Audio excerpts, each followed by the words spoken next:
What are your thoughts on all the craziness that's happening on campus with the safe spaces, the trigger warnings, the microaggressions, the political correctness?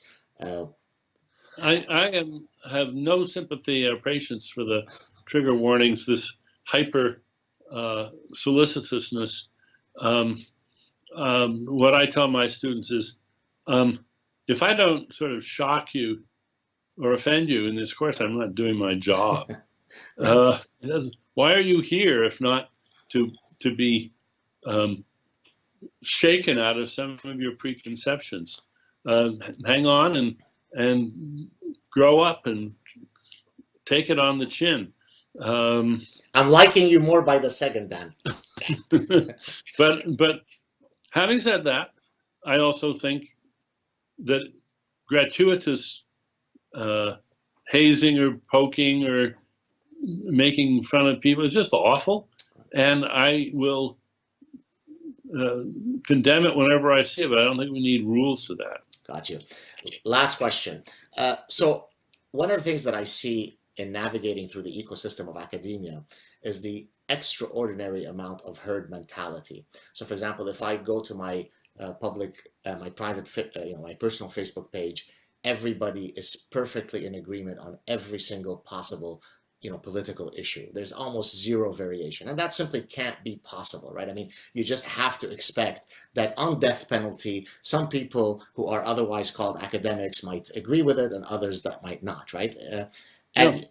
And so because of this lack of intellectual slash political diversity, you do get the proverbial echo chamber where you then get this tribal mindset, so that any issue, I mean, you may hate, for example, Donald Trump, and you may think he's a bad outcome and bad consequences to the United States, but this idea of nuanced thinking is completely lost. I, on the other hand, will often weigh in. I don't know how much you follow my positions, but I'm somebody who weighs in very forcefully, many times putting me at odds with my colleagues, not so much because I necessarily support the opposite position, and not to be frivolously contrarian, but rather because what drives me is, if you'd like, the integrity of the pursuit of truth, right? The aesthetics of truth. Don't be a hypocrite. Be honest in your This, arguments. What do you think this, of that? no, this you've put very well something which has bothered me a lot since the Vietnam War.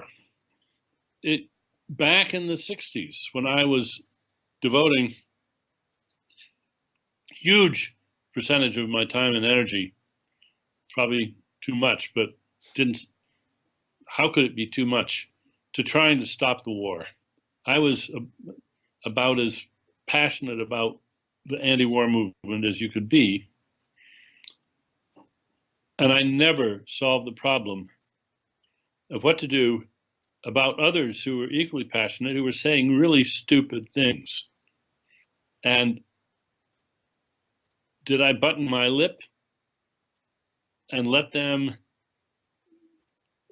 blackmail the rest of us into making claims which I knew were false? Or was I this troublemaker, letting down the side critic who shouldn't be saying these things in public? I think that is one of the great moral problems facing just about everybody today. I dare say there are lots of Republican Congress people, senators and representatives right now, who are losing a lot of sleep over whether they should quietly button their lips and let the Trump administration do some of the things it's doing. At what point do they have to stand up, let the chips fall where they may, and say no in as loud and forceful a way as they can?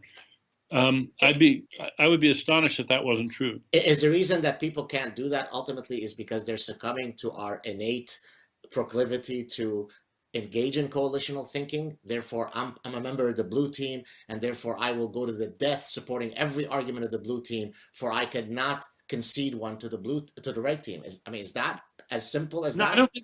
I don't think so.